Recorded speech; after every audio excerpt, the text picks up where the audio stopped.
This is our class number 12 in Jewish history. Today we're going to be discussing a very important topic. In the 18th century, something very, very important beginning to happen. Something that will be developed and create more of a reality in later on in the 19th century. But in the 19th century, in the 20th century, we have here a very important development, and that is the first contacts between the Jewish community as individuals, rather than with Jews, and the surrounding culture. During the Middle Ages and up to this time, the Jews were living in very insulated areas, some in ghettos, some in communities that they created themselves. But above all, they did not come in contact with the non-Jewish world. They spoke Yiddish, they did not speak German, especially we were talking about Europe, and they did not come in contact with the regular culture. In the 18th century, we're beginning to see an opening. So last week, we spoke about two personalities that affected the Jewish people in different ways. One was the personality of Baal Shem Tov, who created a movement of pietism and spiritual revival that we call Hasidism. And then an equal movement that initially was opposed to the Hasidic movement in principle, but ultimately became its ally. And that's the world of the yeshiva as represented by Rab Eliyahu, the Gaon of Vilna. And today we're going to speak about the third party of this 18th century development, totally a different way, a different place in the world, in Berlin, in Western Europe. And that is the personality of Moses Mendelssohn. Let's remember that we spoke about the three personalities. All of them are born in the same, probably within 20 years of each other. The Baal Shem Tov in the year 1700, the Gaon of Vilna in the year 1720, and of Moses Mendelssohn in the year 1729. Today we're going to be speaking about this, the Moses Mendelssohn. This is the age of reason, when society is beginning to shed the trappings of the church and the absolutism of the monarchs. And there is a kind of an awakening of the philosophical idea of man as being endowed with reason, with rights which are inherent to its existence, something that will be ultimately developed into the French Revolution and the declarations of the rights of man. But at the beginning of the 18th century, we're beginning to see this idea of man and reason, and that has begun to affect the Jewish people as well. The Jews, particularly in Western Europe, had a specific problem, more than in Poland or Eastern Europe. And that is that the Jews were beginning to be welcome. They're beginning to be businessmen. So there were a lot of commercial interest and contacts with Germans, especially. And the Germans are accepting them and they are welcoming them. We recall the Midrash that says that the Jewish people has two dangers from the non-Jewish world, as represented by Esav. Esav sometimes can come to us as an enemy, an anti-Semite, somebody who comes to attack us and destroy us. But there is another aspect of Esav that is also a danger, and that is the danger of him coming as a brother. And Yad Achim, Esav. This is the idea of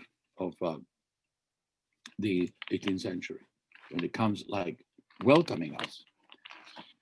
Let's talk about Moses Mendelssohn. You know, he came from an Orthodox home. His father was a sofer. He learned Torah and as anybody else. But he also, as a wealthy Jewish family, started to learn other studies. Started French and English, Latin. And he participated in a movement that was already occurring in Germany called the Aufklärung, really the movement of clarification, enlightenment.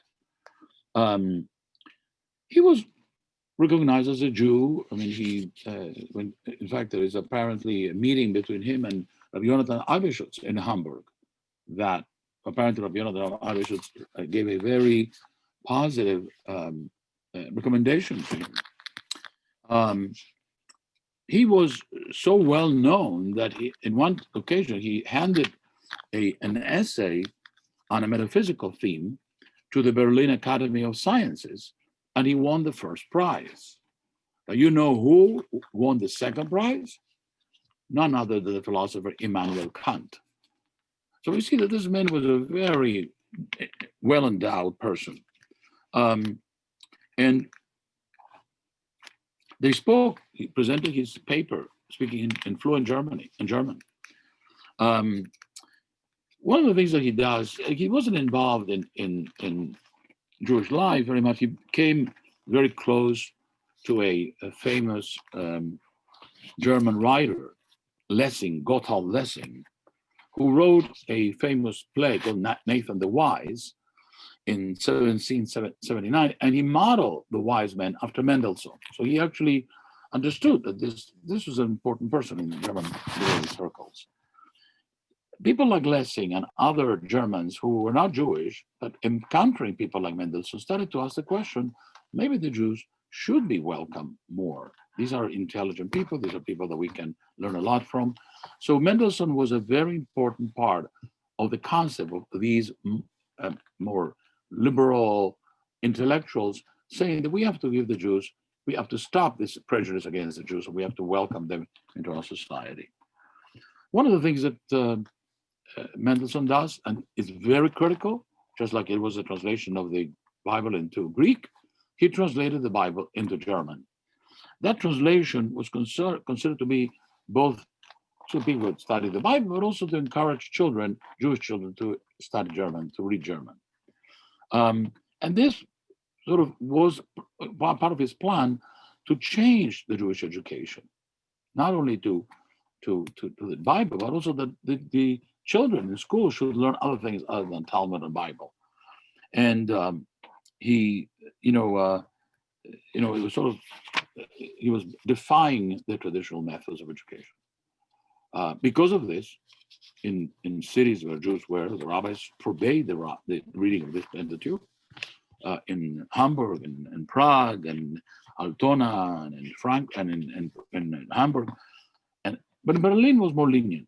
And already in Berlin, the schools started to accept in the curriculum some of the ideas of Mendelssohn, learning a little more German, a little more French in the Jewish schools. It is in this time, in the year 1781, that a Prussian Councillor of State publishes a plea for Jewish emancipation as individuals, so they would have rights. They would not be discriminated against.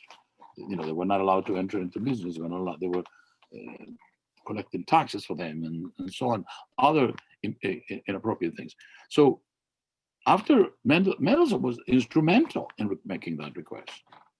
And but it's interesting that the emperor makes what is called the Toleranz patent of 1782, in which he, on the one hand, he lifts the prejudices against the Jews and all the limitations.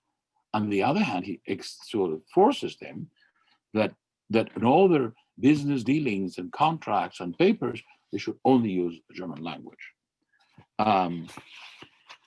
Mendelssohn has another friend, another colleague called Naphtali Herz Wesley, born about the same time as Mendelssohn, 19th century, and he collaborates with him in the translation of the Pentateuch into German, and then he actually works in instituting education reforms in Jewish schools, introducing geography and history and so on.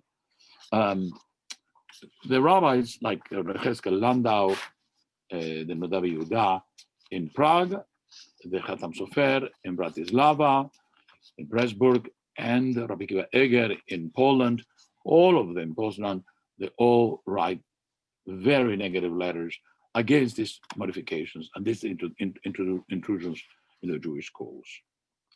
So Mendelssohn writes a book called Jerusalem, in which he sets out a philosophy of Judaism that is very, it's almost like the incipient reform, where what is valuable about Judaism is the universal concept, the ideas that are good for everybody, the idea of equality and compassion and so on, making the ritual laws almost non-important.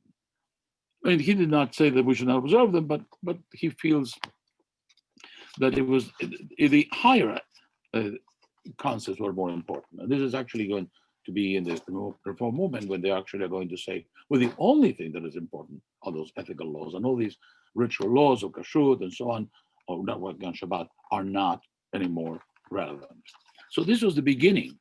The basis of the book Jerusalem, written in 1783, is that there has to be fidelity of Judaism, but there also has to be a civic emancipation. In other words, the Jews should be considered to be Germans, not Jews.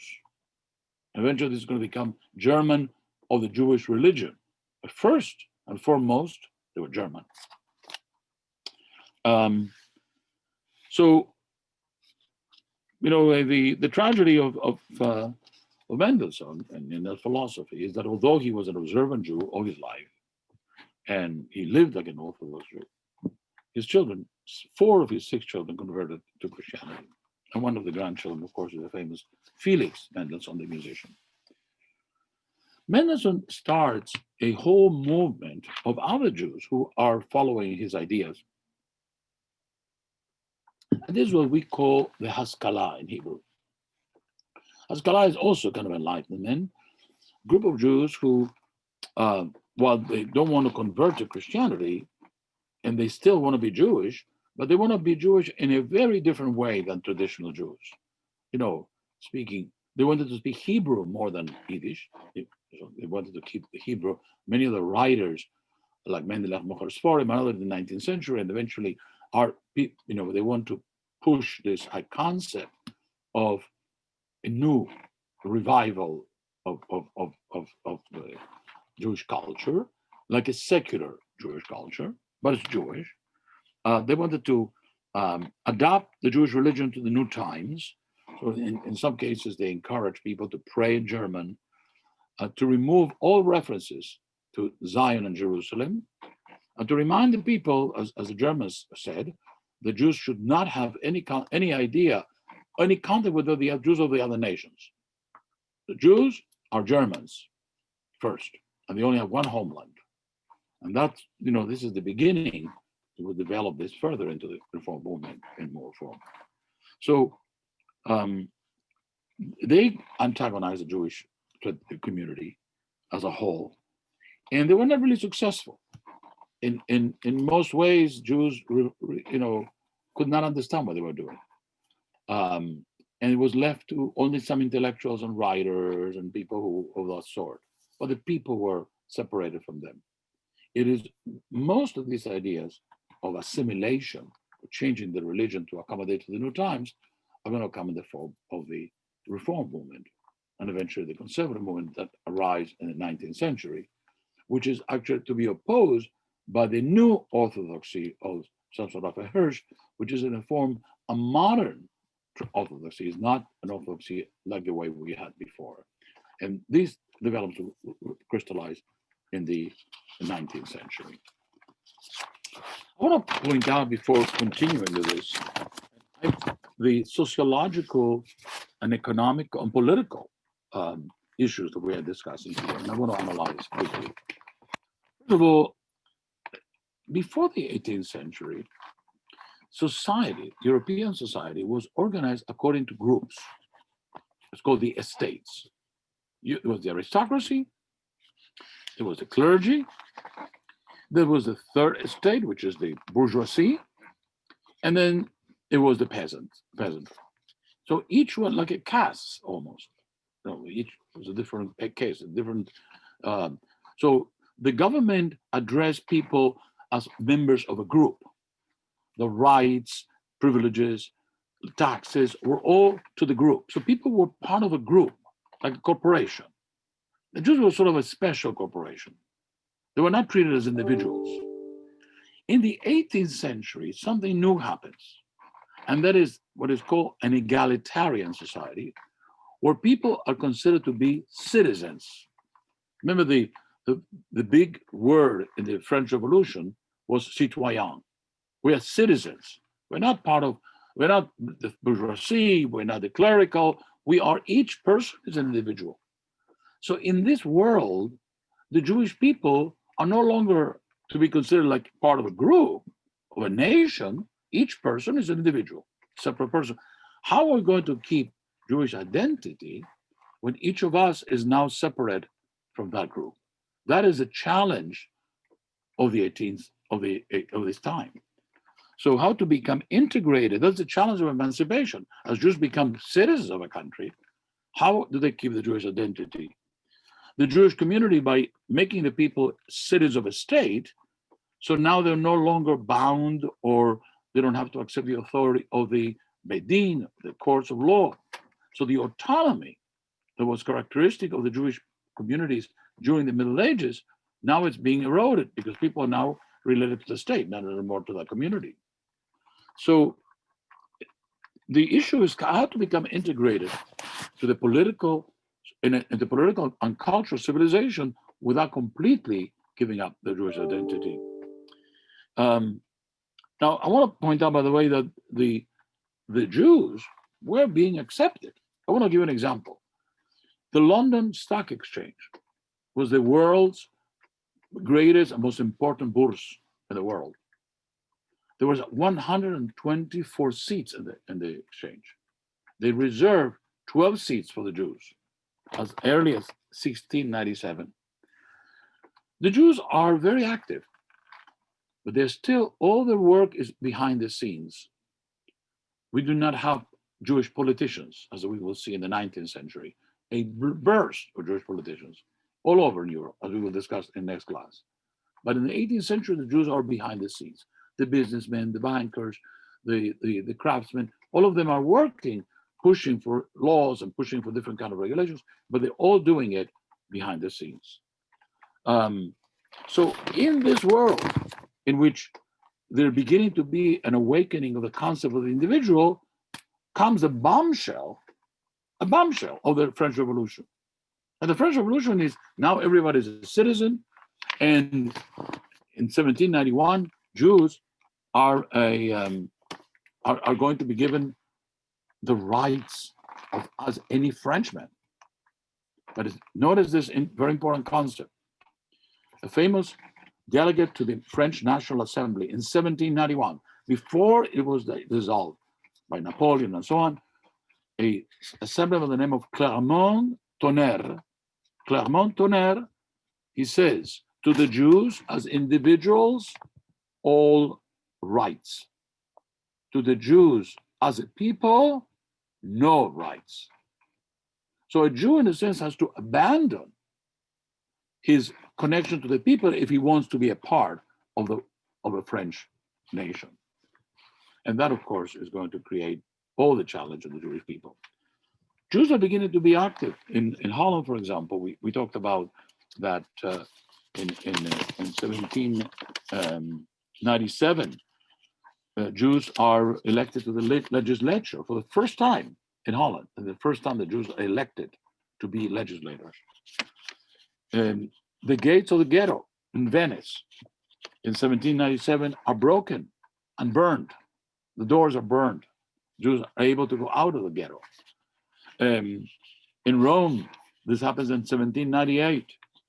In Germany, when Bonaparte puts his brother Joseph Bonaparte in Germany, Westphalia, the Jews are given emancipation, 1807. So these are very important developments. What is going to happen to the Jewish people is going to be the great challenge that we are going to discuss in the next class. And notice that we're talking about Western Europe, because in Eastern Europe, although some changes are going to be occurring in Poland, similar to the ones that are used to Europe, but it only affects the large cities. In the shtetl and the little towns, the community is still very much living its own world. They don't speak Polish. They are really, like behind the scene. The Jews are not going to be citizens until much later in Poland. So we're talking here mainly about Western Europe, which is England, France, Germany, and Italy. As I promised, today I want to discuss some other thing that was happening in the 18th century, and that is in America. Now you recall that the first Jews come to America, whether either with Columbus, probably, but the first time that and then we talk also about the pirate Jews who were in the 16th century and 17th century. But in the 17th century, Jews are beginning to come as Jews. And the first group that comes from Portugal, and they come, before the Inquisition. Then they go to Brazil, and then the Dutch conquer part of Brazil, and more Jews from Holland come to settle in Brazil, particularly the city of Recife. And then the Portuguese take back Brazil, and now they bring the Inquisition, so the Jews have to leave. And when they leave in 1654, they move into Curacao, Suriname, and so on. And other place they go to America. In 1654, they come to Amsterdam, New York, and 23 people came from Brazil. The ship had been captured by pirates. A French vessel rescues them and puts them in New York. The governor of New York, Peter Stuyvesant, is a big anti-Semite, doesn't want them to come in, hold negotiations with them and who's going to come and not. And eventually the West Indies Company, which was, of course, dominated by Jews as well, forces Peter Stuyvesant to accept the Jews, and the Jews remain in New York. It's the first time that we have Jews in America. Peter Stuyvesant called the Jews blasphemers of Christ, hateful enemies. Other Jews begin to come into America, to Newport, Rhode Island, 1658, from Curacao. There is a person by the name of Judah Morris who came to Boston in 1715, and he converts to Christianity, interestingly enough. He's a Jew, and he's appointed as instructor of Hebrew at Harvard University. Judah Morris. Some wealthy Jews from London come to America, and they settle in Georgia, Savannah, in the 1733. Later they move to Charleston, South Carolina, and they create synagogues in all of these places. The Shevet Israel in New York in the year 1655, and in Savannah, Georgia in 1740. They create a synagogue called Mikveh Israel in Savannah, and another similar synagogue, Mikveh Israel, are in Philadelphia. By the way, all of these people are Sephardic, probably from Marano families that readjusted or restored their own Jewish identity, and they're happy to be there. Congregation Yeshuat Israel in Newport is established in 1763. Very important person of them always is Seixas. They are merchants. They deal with tobacco and also, unfortunately, with slave trade. There's a Jew by the name of Jacob Franks, who was the king's fiscal agent for the northern colonies. Very important. His son, David, was in Philadelphia, supplied the army with provisions during the French-Indian Wars. A very important merchant, Ezra Stiles, was the first president of Yale College, and he was friendly with a Jew from Hebron who visited Newport in 1773, and it's said that he gave a speech in Spanish, a sermon in Spanish. That's to show you that all of these were Sephardic Jews. They spoke Ladino. They came from Portuguese families, Spanish families that had settled in Amsterdam and afterwards in London, and now they came to America. A very important part of America, that the first country where the Jews do not need a special emancipation, because this country does not recognize any difference between, there's no religious test required as a qualification for any office. So Jews immediately and automatically are like everybody else. That doesn't mean there was no anti-Semitism, as we will see, but that is the first of the amendment guarantees a free exercise of religion, and therefore Jews here in this country are experiencing immediately what in Europe was sort of gradually coming in little by little. I want to point out, by the way, that Jews were very involved in the American Revolution. Robert Morris, very important, was the financier of the revolution. And Robert Morris was not the one who gave the money. Most of the money for the revolution came from a Polish Jew, one of the few Ashkenazi Jews who were in America at that time, and was the wealthiest man in America. His name was Chaim Solomon, a Polish Jew. He was a banker in Philadelphia, and he was the main financier of the war. Another person we mentioned before was Moses Seixas, who creates a congregation in Philadelphia, and he sends a famous letter to George Washington. I want to point out, by the way, George Washington's letter that we see to the people of Newport. When they send him congratulations and felicitations and his leadership and so on, Washington responds, and Washington's commitment to religious liberty and the involvement of all people in the new democracy was very important. He was a very important part of the Bill of Rights. And so when the people, the Jews, congratulate him and thank him for all his efforts, he writes a beautiful letter that is still shown when you come into the Torah synagogue in Newport, Rhode Island. And this is a letter quickly written in 1790. And it's a letter that must be read carefully, because you see here, this is the experience of Jews in this country. And it's not surprising that we consider this country to be the greatest country that the Jews ever lived in outside of the land of Israel. And he says, the citizens of the United States of America, this is a beautiful letter that I think, particularly at this very difficult time in our country, it's good to read. The citizens of the United States of America have a right to applaud themselves for having given to mankind examples of an enlarged and liberal policy, a policy worthy of imitation. Beautiful word. It is now no more than toleration is spoken of, as if it were the indulgence of one class of people over another.